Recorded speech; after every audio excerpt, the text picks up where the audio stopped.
الحمد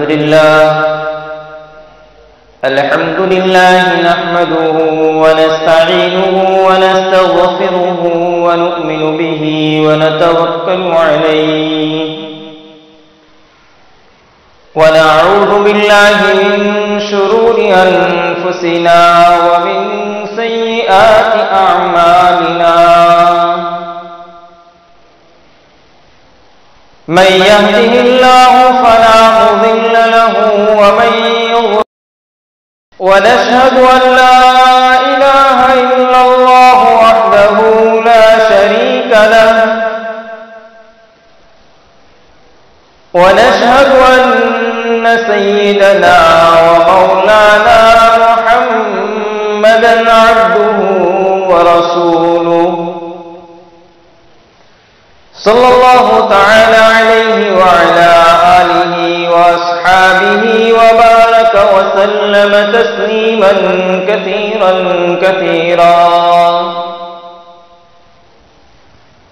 أما بعد فأعوذ بالله من الشيطان الرجيم بسم الله الرحمن الرحيم إن الذين قالوا ربنا الله ثم استقاموا تتنزل عليهم الملائكة ألا تخافوا ولا تحزنوا وأبشروا بالجنة التي كنتم توعدون نحن أولياؤكم في الحياة الدنيا وفي الآخرة ولكم فيها ما تشتهي أنفسكم ولكم فيها ما تدعون نزلا من غفور رحيم صدق اللہ العظیم۔ محترم بھائیو، دوستو، بزرگوں، اللہ رب العزت کا بڑا احسان و کرم ہے کہ اللہ رب العزت نے ہمیں اپنا محبوب دین عطا فرمایا۔ اللہ کے نزدیک اگر کوئی دین اور مذہب جس کے اوپر اپنی زندگی کو گزار کر آنے کا طریقہ اگر کوئی قابل قبول اور کوئی معتبر ہے یا کوئی پسندیدہ جو چیز ہے وہ اللہ کے نزدیک صرف اسلام ہے۔ اللہ رب العزت قرآن کریم میں فرماتے ہیں ان الدین عند اللہ الاسلام، کہ اللہ کے نزدیک معتبر دین وہ صرف دین اسلام ہے۔ اس کے علاوہ کوئی اور دین، کوئی اور مذہب، کوئی اور طریقہ اختیار کر کے آیا، اپنی زندگی کے گزارنے کے طریقے کو کسی اور کے طریقے کو پسند کر لیا، اس کو اچھا سمجھا اور اس کو اپنایا بھی، تو اللہ رب العزت فرماتے ہیں کہ کل قیامت میں ہم اسے ہرگز قبول نہیں کریں گے۔ وَمَن يَبْتَغِ غَيْرَ الْإِسْلَامِ دِينًا فَلَن يُقْبَلَ مِنْهُ۔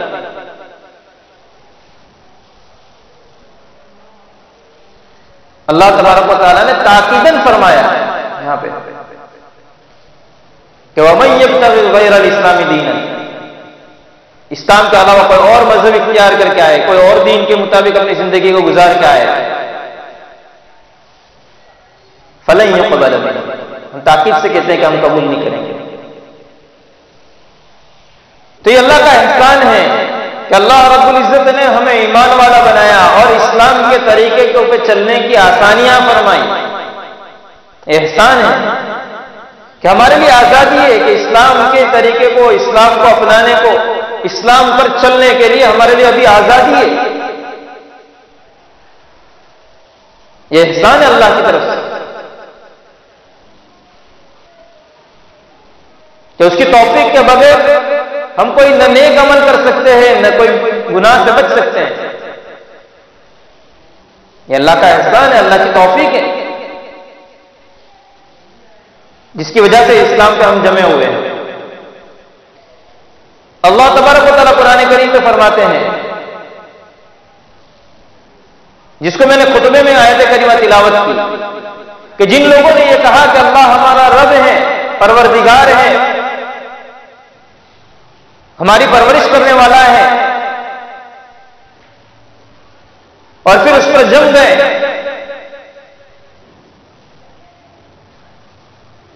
تو اللہ رب العزت فرماتے ہیں قرآن کریم میں کہ ہم ان پہ فرشتے نازل فرمائیں گے. وہ فرشتے انہیں خوشخبری سنائیں گے مرنے کے وقت پہ اس بات کی کہ نہ ڈرو اس بات سے کہ مرنے کے بعد تمہارے ساتھ کیا ہوگا، اور نہ غم کرو اس بات سے کہ جو دنیا تم سے چھوٹ رہی ہے. اللہ تخافوا ولا تحزنوا، اور خوشخبری سنائیں گے وَأَبْشِرُوا بِالْجَنَّةِ الَّتِي كُنْتُمْ تُوعَدُونَ، اس جنت کی کہ جس کا تمہارے ساتھ وعدہ کیا گیا. اور کہیں گے نحن اولیاؤکم فی الحیاۃ الدنیا، تمہاری زندگی کے اندر بھی ہم آپ کے دوست تھے اور آخرت میں بھی ہم تمہارے ساتھ رہیں گے، اور تمہارے لیے آخرت میں وہ چیزیں ہوں گی جس کا تمہارا دل چاہے گا. وَلَكُمْ فِيهَا مَا تَشْتَهِي أَنفُسُكُمْ، جو تمہارے دلوں میں آئے گا اللہ تبارک و تعالیٰ تمہیں دے دیں گے. وَلَكُمْ فِيهَا تَدَّعُونَ وَلَكُمْ فِيهَا مَا تَدَّعُونَ، جو تم مانگو گے اللہ تبارک و تعالیٰ تمہیں عطا کر دیں گے، اور وہ مہمانی ہوگی اللہ رب العزت کی طرف سے. لیکن شرط کیا لگائی سب سے پہلے کہ اللہ کو رب مانا اور اس کی اوپر جم گئے. ثم استقاموا، اب استقامت اس کی تفسیرات کے اندر حضرت ابوبکر صدیق رضی اللہ تعالیٰ عنہ سے مروی ہے کہ استقامت یہ ہے اللہ کو رب ماننے کے بعد اس کے اوپر استقامت یہ ہے کہ اللہ رب العزت جن احکام کو کرنے کا حکم دیا اس کو بجا لانا، اور جن چیزوں سے منع کیا ہے اس سے رک جانا.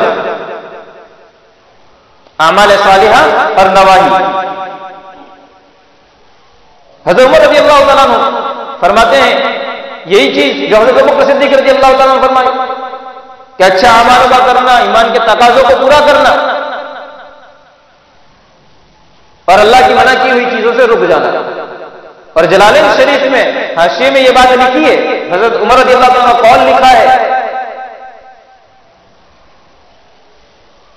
کہ لومڑی کی طرح ادھر ادھر نہ کودنا،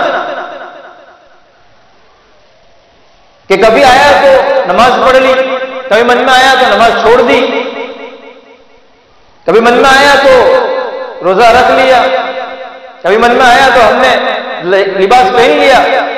نہیں، لومڑی کی طرح اس پہ جمے رہنا کہ کیسے بھی حالات آ جاوے دین کو نہیں چھوڑنا، دین پہ جم جانا. اس پہ یہ ساری بشارتیں ہیں جو میں نے آپ کو ترجمے میں خالی صرف سنائی، تفصیلات تو بہت لمبی ہے کہ فرشتوں کا نازل ہونا کیسے ہے، کہ انسان کوئی خیر کا کام کرتا ہے، نیک عمل کرتا ہے تو وہ اللہ کے نبی صلی اللہ علیہ وسلم نے فرمایا جس کا مفہوم یہ ہے کہ وہ الہام ہے ان فرشتوں کی طرف سے کہ ہر ایمان والے کے ساتھ ایک فرشتہ اور شیطان ہے لگا ہوا ہے. تو کوئی نیک عمل کرتا ہے، کوئی اچھا کام کرتا ہے اور اچھے کام کی طرف اسے رغبت ہوتی ہے تو وہ الہام ہے اس فرشتے کی طرف سے کہ وہ تمہیں خیر کی طرف لے جانے والا ہے. کہ تتنزل علیہم الملائکہ، جب دین پہ جمیں گے تو اللہ تبارک و تعالیٰ فرشتے اس سے مددگار بنائیں گے.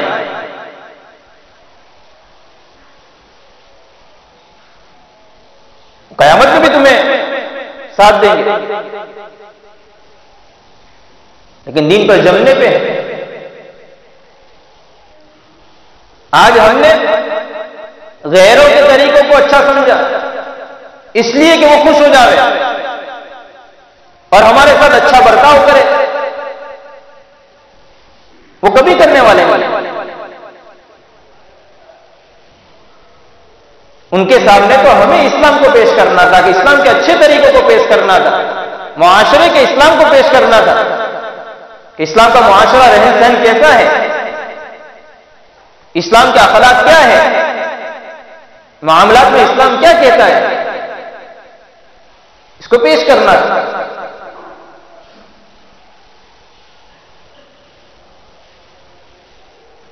تو ہم نے بجائے اس کے انہیں خوش کرنے کے لیے ان کے طریقوں کو اختیار کر لیا، ان کے تہواروں کو اختیار کر لیا آج مضمون تو یہی اس بات پہ تھا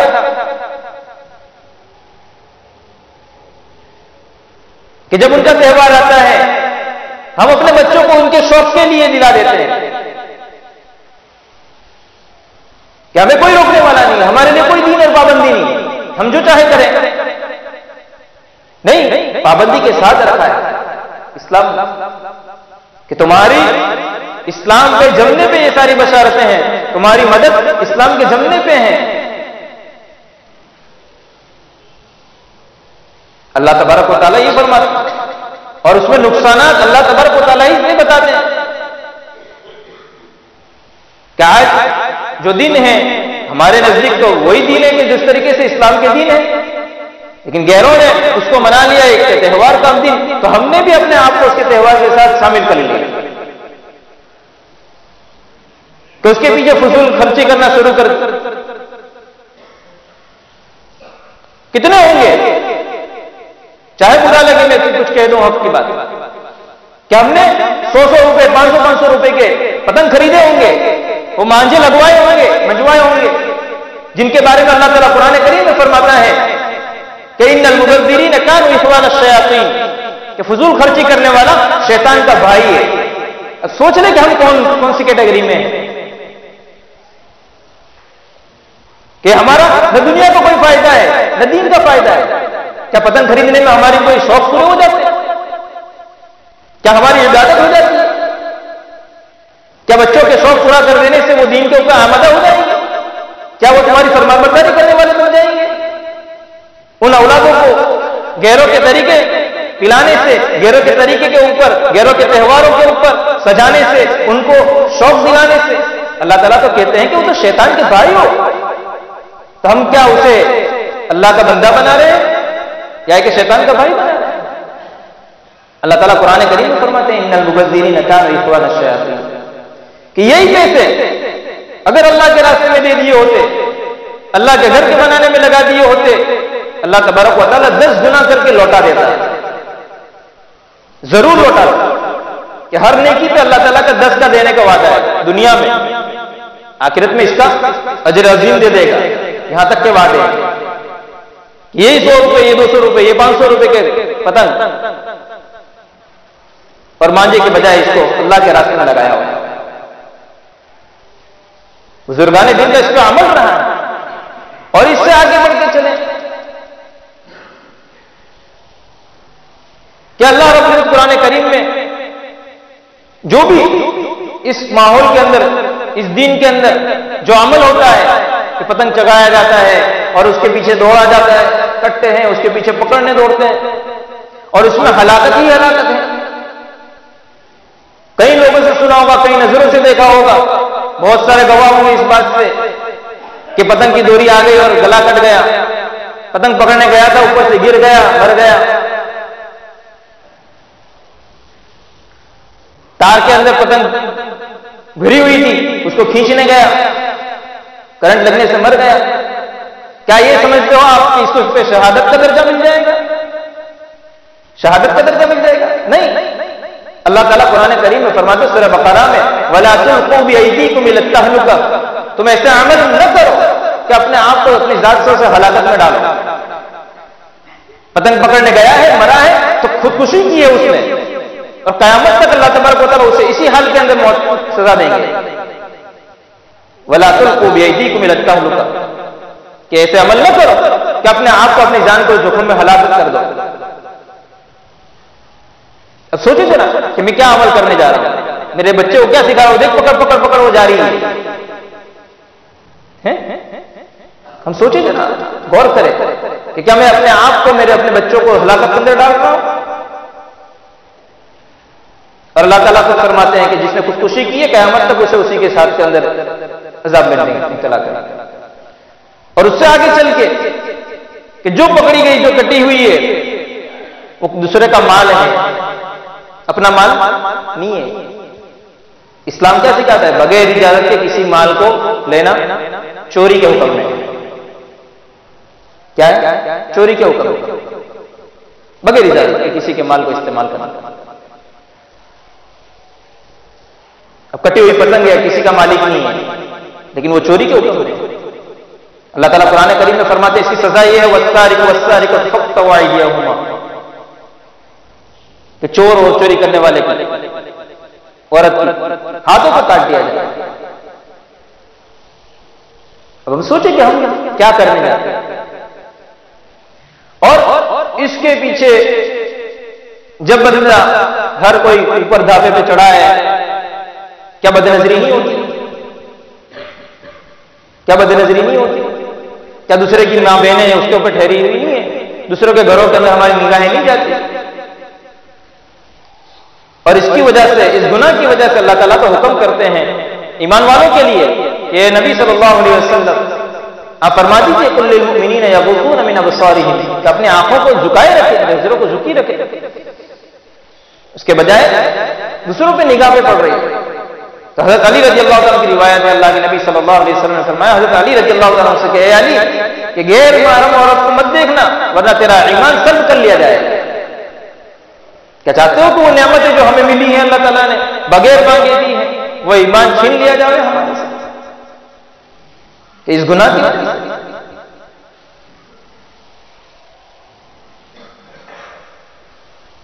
حضرت علی رضی اللہ عنہ کی روایت۔ اور پھر جب آپ اوپر چڑھیں گے لوگوں کو تکلیف ہوگی، بازو میں کوئی ایمان والا رہ رہا ہے، مسلمان رہ رہا ہے، ہم اوپر چڑھے ہیں تو وہ اپنی باریاں بند کر دیتے ہیں، گھر بند کر دیں گے، کیوں کہ بھائی اوپر سارے لوگ چڑھے ہیں وہ ہمارے گھروں کے اندر جھانکیں گے، تکلیف ہوگی۔ اور بغیر اس کے کسی ایمان والے کو تکلیف دینے سے اللہ تبارک و تعالیٰ فرماتے ہیں کہ اسے ہم عذاب دیں گے قیامت میں بھی، کہ بغیر اس کی تکلیف۔ اور پھر جب اس کے اوپر جب پتنگ چگاتے ہیں اس کے پیچھے ڈی جے لگتا ہے اور ٹیپ لگاتے ہیں اور وہ گانے اور وہ سنتے ہیں، اللہ تعالیٰ تو قرآن کریم میں فرماتے ہیں کہ جس نے وَمَن يَشْتَرِي لَهْوَ الْحَدِيثِ لِيُضِلَّ عَن سَبِيلِ اللَّهِ بِغَيْرِ عِلْمٍ فَقَدِ احْتَمَلَ، کہ سورہ لقمان میں اللہ تعالیٰ فرماتے ہیں کہ جس نے وہ چیزیں خریدی اللہ تعالیٰ کے راستے سے گمراہ کرنے کے لیے، ناچ گانے کی چیزوں کو خریدا اور اس کے اوپر اپنے آپ کو لگایا اور اسے مزہ حاصل کی، شوق پورا کیا، تو اللہ تعالیٰ کہتے ہیں کہ ہم اسے سخت عذاب دے دیں گے۔ کیا آپ برداشت کرنے کے تیار ہو قیامت کے دن؟ یہ اللہ تعالیٰ کی طرف سے۔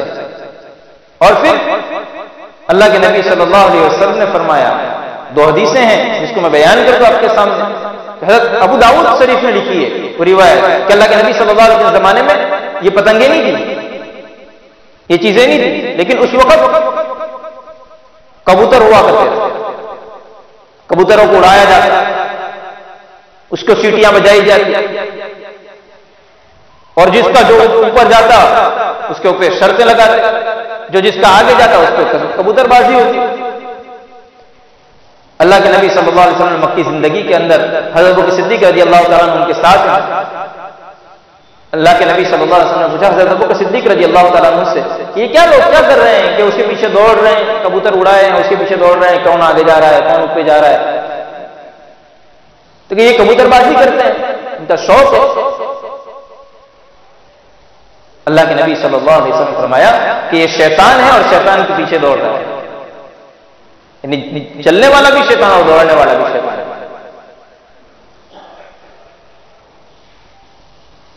تو یہ بات بتلانی تھی۔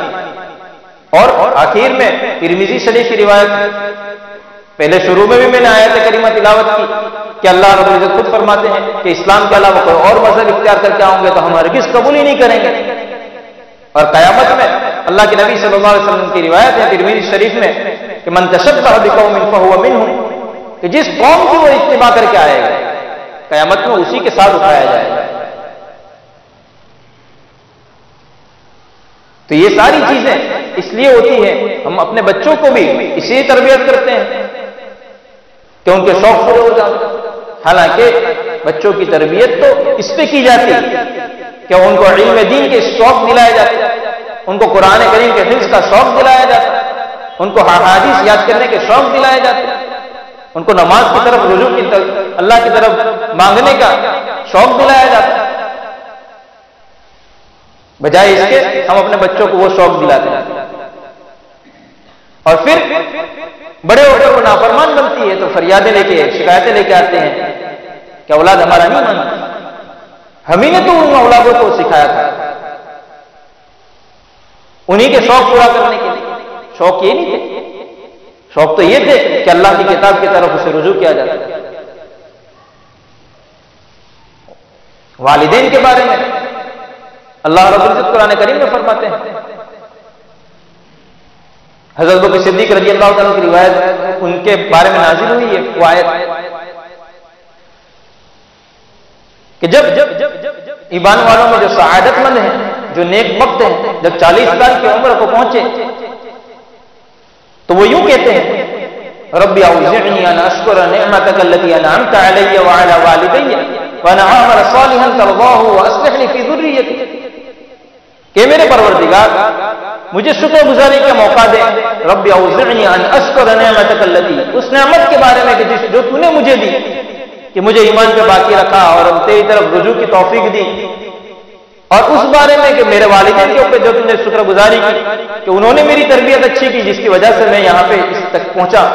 رب اوزعنی ان اشکر نعمتک التی انعمت علی وعلی والدی، اور ان نعمتوں کی شکر گزاری کی توفیق دے جو میرے والدین کے اوپر ہوئی، کہ وہ نیک وقت دے جس کی وجہ سے تو نے مجھے نیک وقت بنایا، تیری طرف رجوع کرنے والا بنایا، اور وہ اصلح لی فی ذریتی، اور میری اولادوں میں وہ کام کرنے کی توفیق عطا فرما کہ وہ کل کے میرے ساتھ اچھا معاملہ کرے۔ یہ اللہ سے مانگا گیا۔ حضرت ابوبکر صدیق رضی اللہ تعالیٰ عنہ کے وہ ایک مہاجر صحابی ہے کہ جنہوں نے ہجرت کی اور ان کے والدین دونوں ایمان میں داخل ہوئے ہیں، صرف واحد وہ ایک صحابی ہے کہ حضرت ابوبکر صدیق رضی اللہ تعالیٰ عنہ کے والدین ابا امی دونوں ایمان میں داخل ہوئے۔ ہاں، حضرت عمار رضی اللہ عنہ کے والدین بھی ایمان لائے تھے لیکن ہجرت نہیں کی تھی، ہجرت سے پہلے ان کا حضرت سمیہ رضی اللہ تعالیٰ عنہ کا انتقال ہے۔ حضرت ابوبکر صدیق رضی اللہ تعالیٰ عنہ کے دونوں والدین ایمان میں داخل ہوئے تو اس کے اوپر انہوں نے یہ دعا کی تو اللہ رب العزت نے قرآن کریم میں ان کو نازل کیا۔ کئی جگہ پہ اللہ رب العزت نے والدین کے ساتھ احسان کا برتاؤ کرنے کا تو حکم دیا ہمیں، وبالوالدین احسانا، کئی جگہوں پہ کئی آیتوں کے اندر ہے۔ اور ایک جگہ کا ارشاد فرمایا کہ ان دونوں میں سے ایک یا دونوں کو اگر قبر پہ بڑی عمر میں پہنچ جاوے تو ان کو اف بھی مت کہنا، اف سے بھی کوئی بڑا لفظ ہوتا جو گرانی کا ہو، کیونکہ جب والدین بڑے ہو جاتے ہیں، بڑی عمر کے ہو جاتے ہیں، ان کی کچھ باتیں مزاج کے اوپر تیکھی لگتی ہیں، مزاج یہ ہو جاتا ہے، تو اس وقت وہ غور کرنا کہ ان لوگوں نے بھی ہماری تربیت کے وقت کتنی مرتبہ یہ چیز کی کہ بچہ چھوٹا ہوتا ہے باپ سے کئی مرتبہ پوچھتا ہے۔ ایک واقعہ، ایک لطیفہ بیان کر کہ ایک دکان کے اوپر ایک باپ بیٹھا ہے اور بیٹا جوان ہے، باپ اسے کہہ رہا ہے کہ بیٹا یہ کون سا پرندہ ہے جو بول رہا ہے؟ بیٹا کہہ رہا ہے کہ وہ کوا ہے۔ پھر تھوڑی دیر بعد آواز آئی، پھر پوچھا بیٹا یہ کون سا پرندہ ہے جو آواز کر رہا ہے؟ بولے کوا ہے۔ پھر تیسری مرتبہ تھوڑی دیر بعد پھر آواز آئی، پھر وہ کہنے لگا کہ بیٹا یہ کون سا پرندہ ہے؟ ارے تم کو بول دیا نا میں نے کہ کوا ہے، سمجھ نہیں پڑتی تمہارے کو؟ یہ لفظ اس کے بدل گئے۔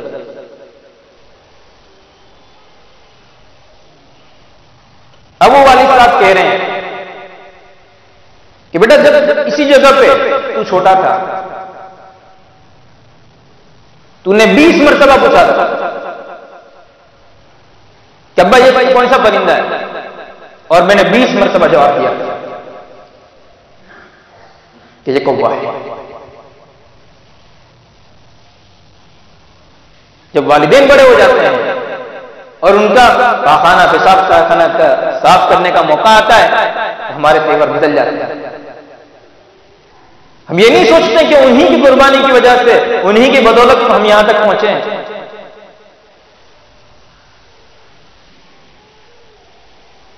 آج وہ کہہ دیتے ہیں ابا تم کو کیا سمجھ نہیں پڑتی، خبر ہے میرے اسٹیٹس پہ کتنے لوگ میرے کو پہچانتے ہیں، کتنے فالوورز ہیں؟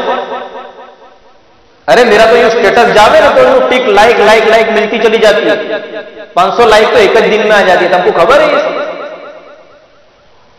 یہ شہرت دل کی شہرت ہے. تم نے کیا کیا؟ تم کو کون پہچانتا؟ میں اپنی لفظ میں اپنی زبان کے لفظ میں کہہ رہا ہوں، تم کو کون پہچانتا؟ باپ نے اٹھ کے بس ایک لفظ کہہ دیا، بات پوری ہو گئی تھی. ہاں مجھے کوئی نہیں پہچانتا، لیکن اللہ مجھے پہچانتا ہے. اللہ مجھے جانتا ہے، وہ مجھے نہیں چھوڑے گا. یہ شہرت والے تمہارے جنازے میں بھی کبھی نہیں آئیں گے، اور 2 مرتبہ دعا دینے بھی کبھی نہیں آئیں گے، کبھی نہیں آئیں گے. لیکن جو بندہ مقبول ہوگا، اللہ لوگوں کے دلوں کے اندر اس کی محبت ڈال دیں گے، وہ مرنے کے بعد بھی تمہارے لیے خصوصی دعائیں کریں گے. اولاد کی تربیت وہ کرنی ہے، بڑھانا بھی ہے پڑھانا بھی ہے، کوئی منع نہیں کرتا. دین اور دنیا دونوں کی دینی ہے. اللہ رب العزت میرے والد صاحب جزائے خیر دے. میں آپ کے سامنے کیا کارگزاری بیان کروں؟ میں کچھ نہیں ہوں. میرے والد کی قربانی ہے کہ میں یہاں تک پہنچا. مجھے کہا تھا بیٹا تیرے جہاں پڑھنا ہو میں میری بدلی کرا لاؤں گا. میرے والد صاحب جی بی میں ڈیپٹی انجینئر ہے، گورنمنٹ آفیسر ہے، چاہتے تو مجھے وہ ڈاکٹریٹ پہ پڑھا تھا. لیکن اللہ کا شکر ہے الحمدللہ ان کی قربانی کی وجہ سے اللہ تبارک و تعالیٰ نے حافظ قرآن بنایا. اس خاندان میں سے اس اللہ کے راستے پہ لگایا جو خاندان اس راستے پہ نہیں تھا. ہمارے خاندان میں کوئی حافظ نہیں ہے، سید ہے، کوئی مولوی نہیں ہے، کوئی مفتی نہیں ہے. لیکن میرے والد صاحب کی یہ قربانی ہے کہ آج اس موقع پہ بٹھایا. اور میں گریجویٹ ہوں الحمدللہ CA کر رہا ہوں. یہ میرے والد صاحب کی قربانی ہے. پڑھا سکتے ہیں، ہمارے ہاتھوں میں ہمارے بچوں کی تربیت، غیروں کے ہاتھوں میں نہیں ہے. ہم سوچیں کہ ہمیں کیا کرنا ہے اور ہم کیا کر رہے ہیں. پتنگ دلا کے ان کو دھابے پہ چڑھا رہے ہیں یا قرآن دلا کے مدرسے کے اوپر جا رہے ہیں، یا کہ بیٹوں کے لیے ان کی تربیت کے لیے ہم قربانی دے رہے ہیں.